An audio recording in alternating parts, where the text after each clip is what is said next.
So we are going to be looking at the 10th game of the World Championship match played between Magnus Carlsen and Jan Nepomniachtchi today. Alright, so as we know, Jan lost a very difficult game in round 9 with that very terrible and unfortunate blunder c5. So I was kind of curious to see what would happen today, whether Jan would try to be solid and try to get to the rest day and then maybe go for broke tomorrow, or whether he would immediately go for it in this 10th game. Alright, so the game starts with e4, and here Jan plays e5. Now again, during the press conference, Jan hinted at maybe trying to play a Sicilian here, but again, I think he was worried about Magnus trying to kill the game and make a quick draw. There are many ways Magnus could have done this. Probably to me, the easiest way would have been to play this move c3. Now in the tour finals, or the New in Chess Tour final event, which happened about 3 months ago, when I was losing in that match to Magnus, I tried to play the Sicilian, tried to create complications, and Magnus chose to play the Alpine Sicilian with c3. I got a slightly worse position. Now I was able to draw at the end, but I was unable to win the game. So Jan chooses not to play c5. Instead he plays e5 here. Magnus plays knight f3. Jan plays knight to f6, again repeating the Petrov defense. At this point, it's already too late really to try anything. You can play knight c6, of course. Magnus has played it throughout the match, but white is able to play bishop b5, d4, bishop c4, and at this point it doesn't really make sense, because if you want to be aggressive and try to win with black, your best choice most likely is to play c5 on move 1. So knight f3, knight f6 is played. Knight takes e5. d6 is played by Jan. Knight d3 here by Magnus, and Magnus chooses to play a much safer variation, essentially deciding that he's happy with the draw here. Knight takes e4 is played. Queen e2, queen e7, knight f4, and now knight f6 is played here by Jan. Now this is a little bit of a surprise by Jan. In this position, knight c6 has been played before. There was a very famous game from the 2018 World Championship match between Magnus and Fabiano that continued with knight d5, knight to d4, knight takes e7, knight takes e2, knight to d5, knight d4, and now Magnus played knight a3 here to guard the pawn on c2, knight to e6, d3, knight c5, d4, knight d7, c3, and now after knight to b6 here, Fabiano was able to completely equalize, or actually sorry, Fabiano played c6 first, knight f4, knight b6, and Fabiano was able to completely equalize, and eventually he actually had winning chances in this game. It's a very long end game, but black is completely fine here. So Jan chooses to play knight f6, a little bit different, but again, nothing really changes because queens are going to be traded here on e2 and e7 most likely. So d4 is played by Magnus, knight to c6 by Jan, and now here Magnus went into a deep think. He thought for about 20 minutes here, trying to decide what to play. Now when all is said and done, he chooses to play the move c3, which is a safe continuation. Now what I think Jan was hoping for by playing this knight c6 order here and not playing the line that Fabiano played was he's hoping that Magnus would play bishop e3 here. Now the computers initially show this as being better for white, but keep in mind that in situations like this during a match, the actual objective evaluation of the position matters far less than the match score does. And because Jan is trailing by 3 points, he really wants to try and create complications if possible. So by playing knight c6, he invites Magnus to play bishop e3 here, and after a move like g5, knight to d3, bishop g4, we get a very sharp position which is not completely clear cut. You go f3, bishop f5, bishop takes g5, and now you have the amazing resource to castle here. And again, computer will give white an advantage, but it looks quite scary. You have no development. Your knight, your rook on the queen side, your king, your bishop, and your rook on the king side are not really developed. And even though white is up a pawn here, black has fully developed. King is out of the center of the board. All the minor pieces are developed. You have rook g8 to maybe attack on the g file as well. And it's not really clear cut whether white is in fact better here. So by playing knight 6, Jan essentially tries to get Magnus to play for the win here and not be content with a draw. But again, Magnus is very pragmatic. One of the things that he's always been very good at, in fact, is keeping the situation under control when he's ahead in the match.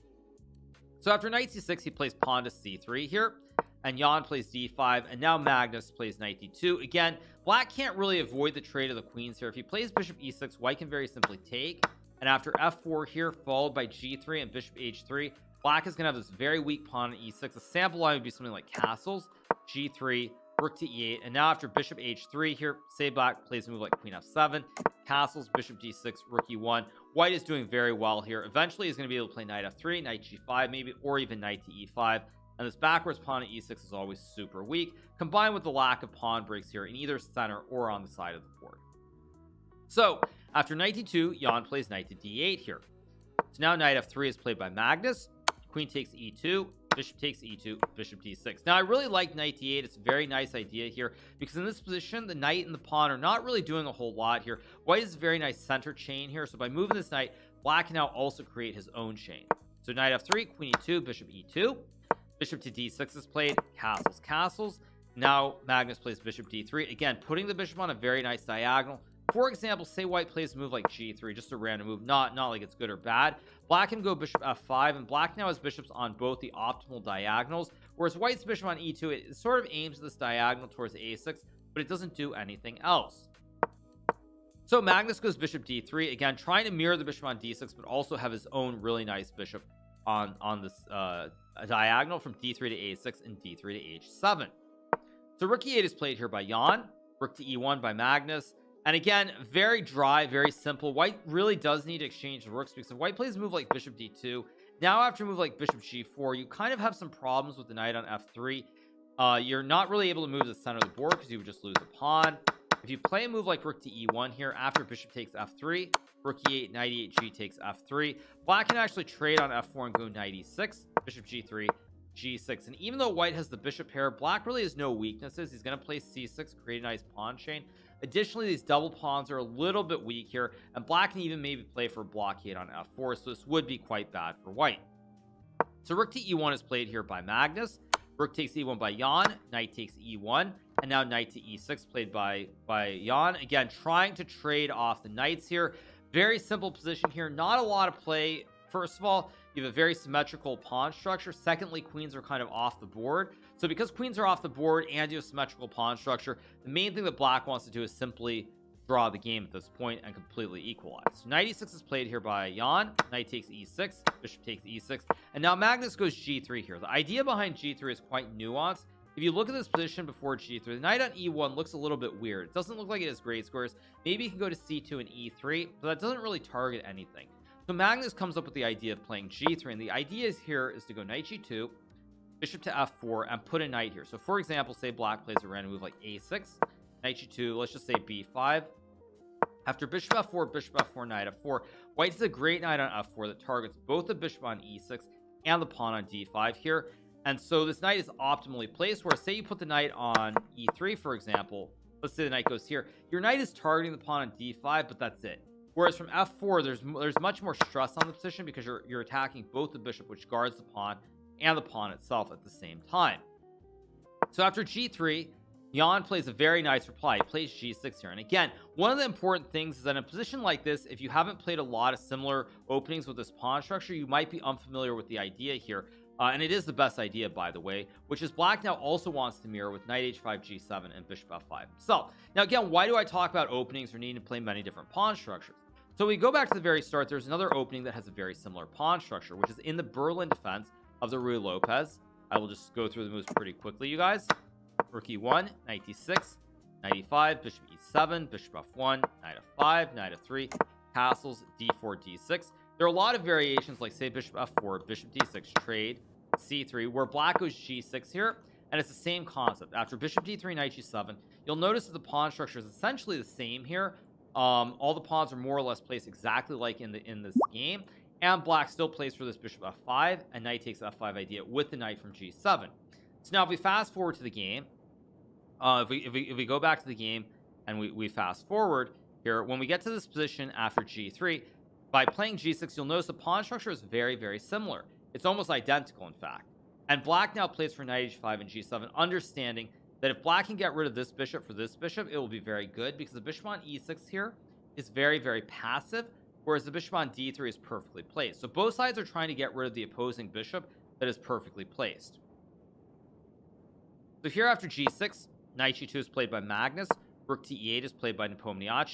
Now we get pawn to f3, a very nuanced move, again very good, because what f3 does is twofold. First of all, it stops the knight from jumping to e4 and g4. Additionally, white can now bring the king to the center immediately with king f2 on the next move.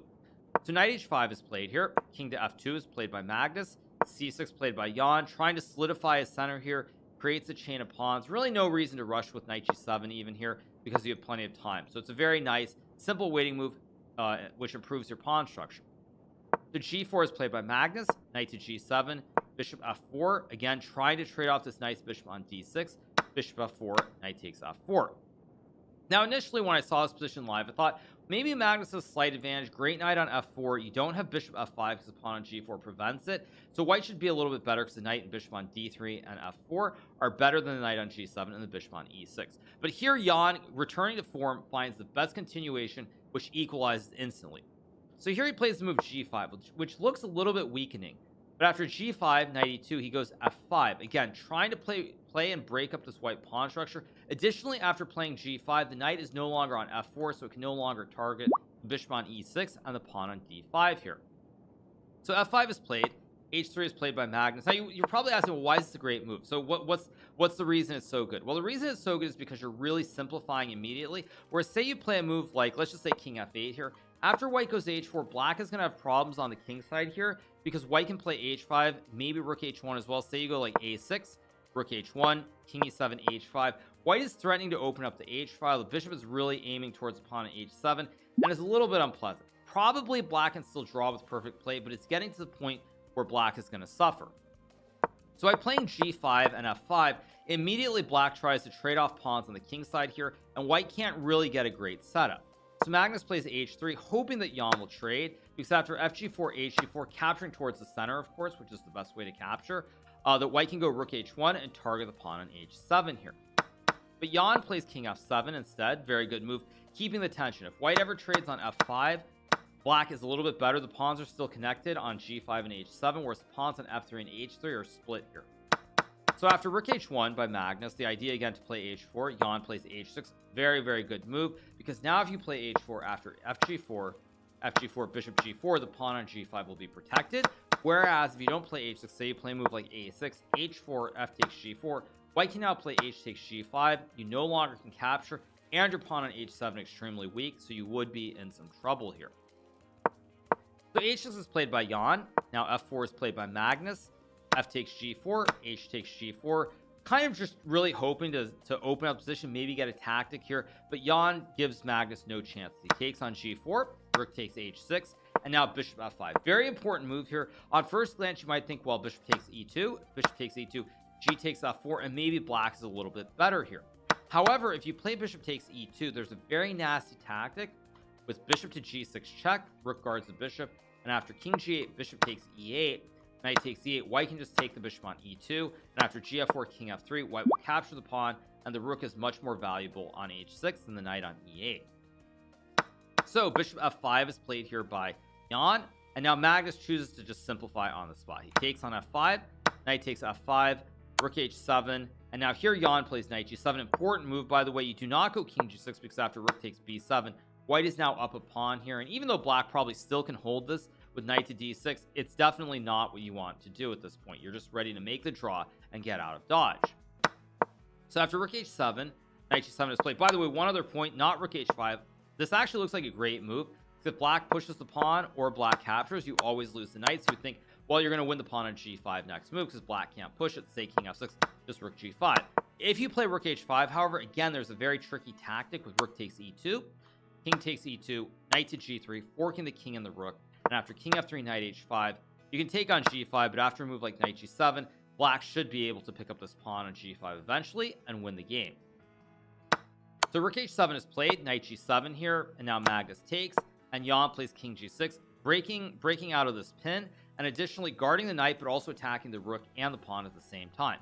So Magnus has no choice but to move his rook away to h3. King takes g5 is played here, and now rook g3, king f6, rook f3, and the rest of the game really doesn't need much in the way of explanations, because again, you'll notice this pawn structure is completely symmetrical, and there only are rooks and knights on the board, so this is completely drawn.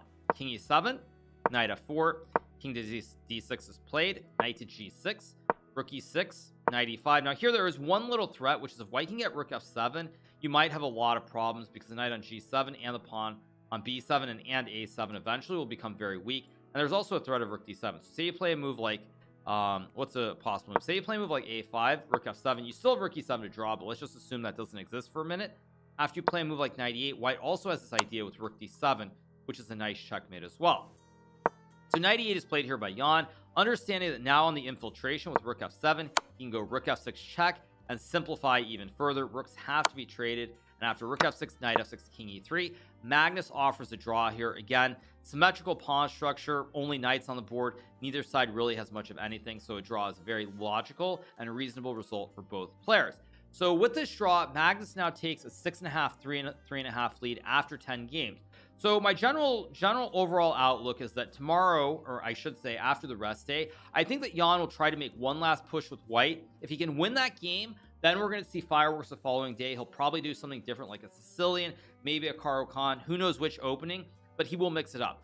But I think Jan wants to get to this rest day, try hard in the next game, play a good game with white. If the chances are there and he wins, then sure, he goes all out the next game. If they aren't, we'll probably see the end of the match this following day with something very similar to the Petrov. But hopefully we'll get an exciting game 11. So I hope all you guys on YouTube, I hope you enjoy this video with my analysis of Game 10 of the World Championship, and we'll be doing this for every game going forward. So once again, thank you so much. Keep leaving your comments down below and keep hitting that subscribe button if you haven't already. So thank you so much, and I will see all of you guys for Game 11 analysis.